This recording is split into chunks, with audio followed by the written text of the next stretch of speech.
चलिए अब बात करते हैं पीएसयू शेयरों पर। सुबह हमने कोटक की एक रिपोर्ट की बात की थी।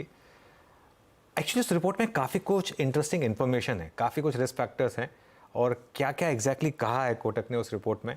यतिन ने उसको खंगाला है, यतिन के पास चलते हैं। यतिन, गुड आफ्टरनून, बताइए। Good afternoon. देखिए, मिड कैप्स पे भी कोटक का इसके पहले रिपोर्ट आया था, इसके पहले पीएसयू स्टॉक्स पे भी उन्होंने एक रिपोर्ट निकाली थी, वैल्यूएशंस महंगे हैं। लेकिन ये जो स्ट्रैटेजी रिपोर्ट है, इसके अंदर भारी डेटा के साथ इन्होंने जस्टिफाई ये करने की कोशिश की है कि पीएसयू स्टॉक्स, स्पेशली जो कैपिटल गुड सेक्टर और ऑयल एंड गैस सेक्टर से पीएसयू के जो शेयर्स भागे हैं, शायद अपसाइड यहाँ से लिमिटेड रह सकती है और रिस्क ज़्यादा रह सकता है निवेशकों के लिए, ऐसा इनका मानना है। सबसे पहले अगर हम बात करें कोटक की, तो इनका मानना ये है कि जो लॉन्ग टर्म वाइज बिजनेस में रिस्क आते हुए दिखाई पड़ रहे हैं, उसको मार्केट शायद इग्नोर कर रहा है। मीडियम टर्म की जो परफॉर्मेंस है उस पर ज़्यादा फोकस हो रहा है। लेकिन लॉन्ग टर्म के लिहाज से अभी भी काफ़ी सारी चीज़ें अनक्लियर है ऑयल एंड गैस सेक्टर में, ग्रीन एनर्जी सेक्टर में, जिसका शायद इंपैक्ट पीएसयूज पे पड़ सकता है। पीएसयू इंडेक्स की बात करें तो पर से 92% का गेन आपने देखा है पिछले 12 महीने में। और अब कोटक को लगता है कि कैपिटल गुड सेक्टर में पीएसयू जो कैपिटल गुड नाम है, यहाँ प्रॉफिटेबिलिटी बहुत ज़्यादा नहीं रह सकती है, मार्जिन्स पे आगे जाके प्रेशर आ सकते हैं।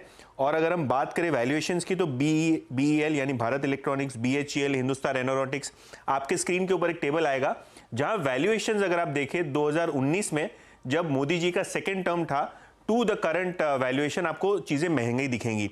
बीएल का अगर हम ईवी एबिटा देखें, मार्च 19 में तो 9 टाइम ईवी एबिटा पे ट्रेड होता था, आज 24 टाइम ट्रेड होता है। बीएचईएल 9 टाइम ट्रेड होता था, लेकिन अभी क्वार्टर में लॉस है तो एप्लीकेबल नहीं है। लेकिन अगर हम कोची शिपयार्ड की बात करें तो 5 साढ़े 5 के ईवी एबिटा पे ट्रेड होता था और 25 टाइम ट्रेड हो रहा है। एचएल मार्च 19 में कंपनी ने लॉस पोस्ट किया था और अब 21 टाइम ईवी एबिटा पे ट्रेड हो रहा है, तो जो हायर साइड पे है, ऐसा कोटक को लगता है। अब यहां से मूव करते हैं पावर पीएसयूज की तरफ, जहां रिटर्न ऑन इक्विटी की जो प्रोफाइल है वो थोड़ी बहुत वीक होती हुई दिखाई पड़ रही है। और अगर आप प्राइस टू बुक वैल्यूएशन दे दें इन सभी पावर पीएसयूज को, तो आपको दिखाई पड़ेगा कि बहुत प्रीमियम पे अब रिन्यूएबल एनर्जी कंपनी जैसे एनएचपीसी, एसजेवीएन है, वो ट्रेड कर रहे हैं। एनटीपीसी भी इनफैक्ट आपको मल्टी ईयर हाई वैल्यूएशन पे आता हुआ दिखाई पड़ रहा है। और वो टेबल आपके स्क्रीन के ऊपर आएगा, जहां एनएचपीसी की जो प्राइस टू बुक थी मार्च 2019 में, वो थी 0.8, अब 2.5 time price to book trade हो रहा है। एनटीपीसी भी लगभग दुगने वैल्यूएशंस पे आ गया है अब। और अगर हम पावर ग्रिड की बात करें, तो पावर ग्रिड जैसा जो फिक्स्ड आरओई का धंधा है, वो भी लगभग 2.5 time EV price to book trade हो रहा है, जो कि डेट टाइम था मार्च 2019 में। ऑयल मार्केटिंग कंपनीज, यहां भी अगर आप देखें तो कोटक का मानना यह है कि पिछले दिनों जो क्रूड में वॉलेटिलिटी थी, उसके कारण पेट्रोल डीजल के सेल्स पे वॉलेटिलिटी हुई। और अगर हम नुकसान की बात करें तो अर्निंग्स बहुत ही हेवायर होती हैं ऑयल मार्केटिंग कंपनीज की।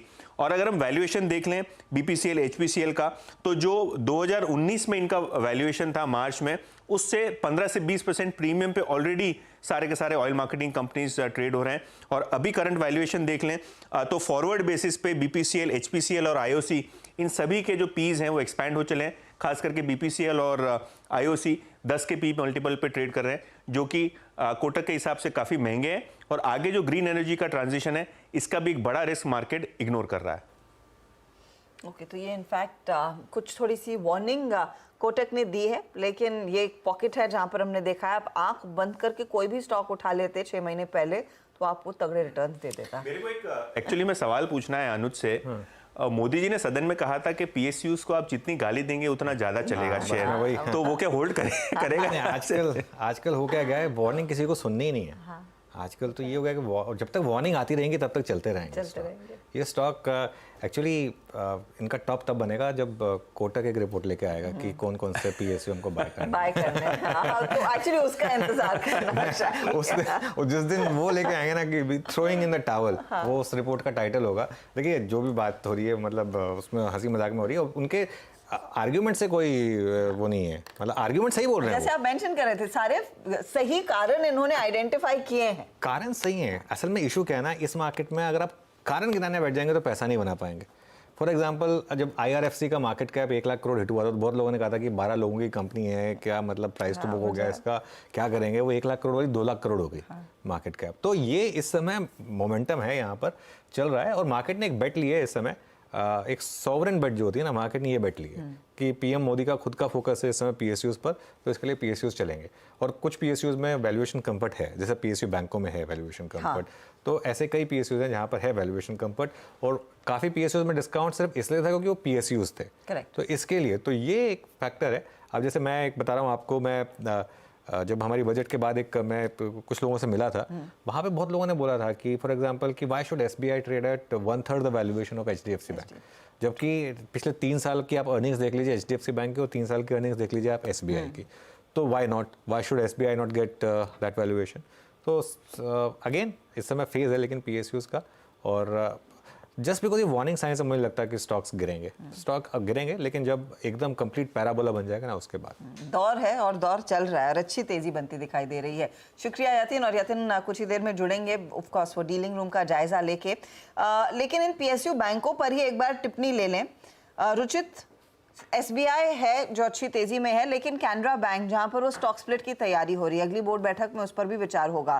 स्टॉक आज 5% तक की गेंस दिखा चुका है, लेंगे नई पोजीशन?